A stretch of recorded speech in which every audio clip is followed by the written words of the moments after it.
Hello दोस्तों, रोचक कथाएं चैनल में आप सभी का स्वागत है। आज मैं आपको देवोत्थान प्रबोधिनी एकादशी व्रत की एक पौराणिक कथा सुनाने जा रही हूँ। देवोत्थान एकादशी का महत्व भी बताने जा रही हूँ। तो आइए शुरू करते हैं आज का ये वीडियो।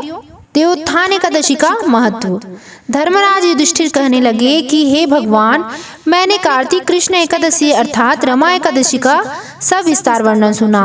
अब आप कृपा करके मुझे कार्तिक माह के शुक्ल पक्ष की एकादशी के विषय में बतलाइए। इस एकादशी का क्या नाम है तथा इसके व्रत का क्या विधान है, इसकी विधि क्या है, इसका व्रत करने से किस फल की प्राप्ति होती है। कृपया यह सब विधान पूर्वक कहिए। भगवान श्री कृष्ण बोले, कार्तिक माह के शुक्ल पक्ष में तुलसी विवाह के दिन आने वाली इस एकादशी को विष्णु प्रबोधिनी एकादशी, देव प्रबोधिनी एकादशी, देवोत्थान, देव उठाव एकादशी, देव उठनी एकादशी, देवोत्थान, कार्तिक शुक्ल एकादशी तथा प्रबोधिनी एकादशी भी कहा जाता है। यह बड़े बड़े पापों का नाश करने वाली है। इसका महात्म्य मैं तुमसे कहता हूँ, ध्यान पूर्वक सुनो। आइए देवोत्थान एकादशी व्रत कथा सुनते हैं। एक राजा के राज्य में सभी लोग एकादशी का व्रत रखते थे। प्रजा तथा नौकर चाकरों से लेकर पशुओं तक को एकादशी के दिन अन्न नहीं दिया जाता था। एक दिन किसी दूसरे राज्य का एक व्यक्ति राजा के पास आकर बोला, महाराज, कृपा करके मुझे नौकरी पर रख ले। तब राजा ने उसके सामने एक शर्त रखी कि ठीक है, रख लेते हैं, किंतु रोज तो तुम्हें खाने को सब कुछ मिलेगा, पर एकादशी को अन्न नहीं मिलेगा।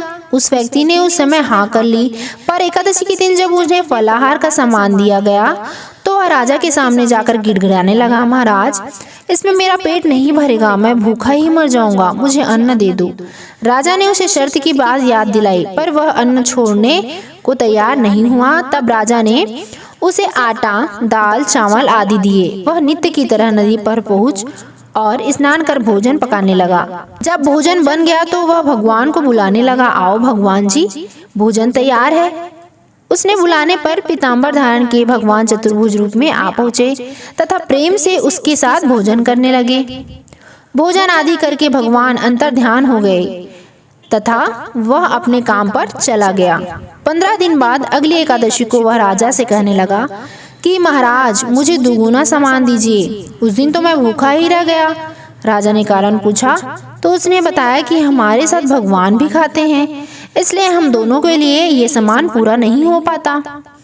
यह सुनकर राजा को बड़ा आश्चर्य हुआ। वह बोला, मैं नहीं मान सकता कि भगवान तुम्हारे साथ खाते हैं। मैं तो इतना व्रत रखता हूँ, पूजा करता हूँ, पर भगवान ने मुझे कभी दर्शन नहीं दिए।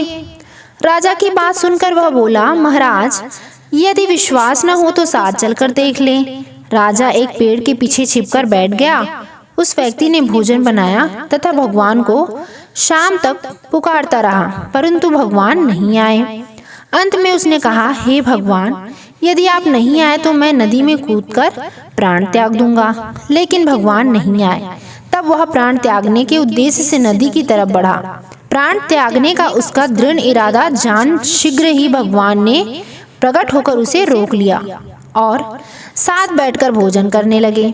खा पी कर वे उसे अपने विमान में बिठाकर अपने धाम ले गए। यह देख राजा ने सोचा, व्रत उपवास से तब कोई फायदा नहीं होता जब तक मन शुद्ध न हो। इससे राजा को ज्ञान मिला। वह भी मन से व्रत उपवास करने लगा और अंत में स्वर्ग को प्राप्त हुआ। तो ये थी देव उठनी एकादशी की व्रत कथा। आशा करती हूँ आप सभी को मेरी यह कथा पसंद आई होगी। तो प्लीज़ मेरे वीडियो को लाइक कीजिए, मेरे चैनल को सब्सक्राइब कीजिए और ज़्यादा से ज़्यादा शेयर कीजिए। धन्यवाद।